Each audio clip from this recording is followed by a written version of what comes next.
Bon après-midi chez vous et bienvenue à ces bulletins d'information sur Mandiko Télévision. Ouvrons cette session d'information par ces brèves. Constitution du premier gouvernement de l'ère Tshisekedi II. Kinshasa toujours dans l'attente d'un informateur, contrairement aux rumeurs qui circulent depuis le week-end dernier sur les réseaux sociaux annonçant Jacquemain Chabani comme informateur. La porte-parole du chef de l'État, China Salama, dément cette nomination par le président de la République, Félix Tshisekedi. Lundi 29 janvier 2024, l'Assemblée nationale démarre sa 4e législature pour tous les élus provinciaux de législature nationale du 20 décembre dernier. Ces représentants du peuple congolais ont été appelés à prendre part à une session extraordinaire qui sera présidée par le secrétaire général de l'Assemblée nationale. Une session qui aura pour mission de valider d'une manière provisoire les mandats de ces nouveaux élus, l'installation de bureaux provisoires et l'adoption de règlements intérieurs. Nous y reviendrons dans nos prochaines éditions.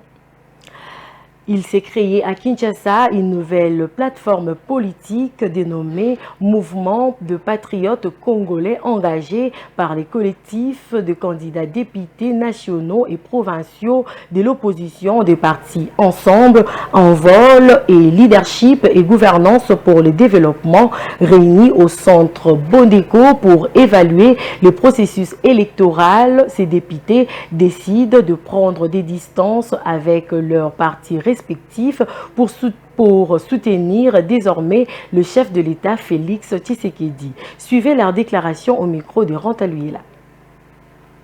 Nous, collectif de candidats députés nationaux et provinciaux des partis politiques de l'opposition, Ensemble pour la République, Envol et LGD, réunis ce samedi 27 janvier 2024 au centre Bondeko à Kinshasa pour faire l'évaluation du processus électoral du 20 décembre 2023. Après cette évaluation, nous, collectifs de députés nationaux et provinciaux de l'opposition, présentons nos sincères félicitations à son Excellence, M. Félix Tshisekedi Tshilombo, président de la République démocratique du Congo, pour sa brillante réélection face au candidat président de la République de l'opposition, une opposition mal organisée, incapable de mobiliser les Congolais autour d'un seul candidat commun. Par la même occasion, nous saluons le discours prononcé par le chef de l'État lors de son investiture, en appelant l'opposition congolaise à travailler avec lui. Un message d'un patriote rassembleur pour le renforcement de l'unité nationale.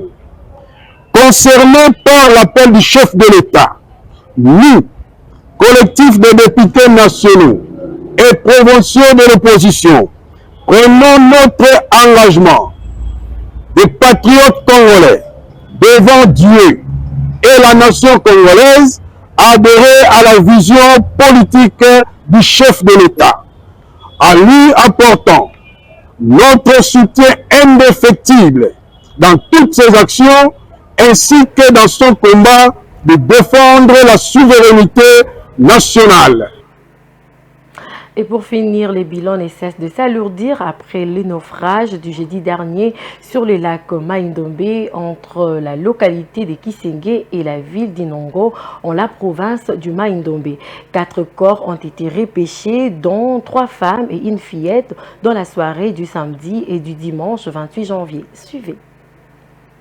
Après le naufrage de la baleinière HP Lilo Bayanzambe sur le lac Mai-Ndombe le jeudi dernier, 4 corps ont été retrouvés parmi les 7 disparus, dont 3 femmes et une fillette. Les 2 premiers corps ont été retrouvés vendredi au village Kesenge, puis acheminés et enterrés à Inongo. La fillette a été retrouvée le samedi et une autre jeune femme le dimanche, selon les informations du ministre provincial de l'Éducation et gouverneur intérimaire de Mai-Ndombe, rappelé Jerry Mwantoto. Actuellement, 2 corps restent introuvables parmi les 23 passagers qui étaient à bord de cette embarcation. On compte provisoirement 16 rescapés, 5 morts et des disparus. Le ministre a indiqué dans un message officiel que la noyade a eu lieu entre le village Kesenge et Inongo, conséquence d'une vague et d'un vent violent. À noter que la baleinière était en provenance de Kinshasa et à destination de la ville d'Inongo, transportant 23 personnes ainsi que plusieurs marchandises, bravant ainsi la mise en garde de la régie de voies fluviales contre les embarcations de fortune qui essaieraient de naviguer sur le Zo à cause de la crue du fleuve Congo.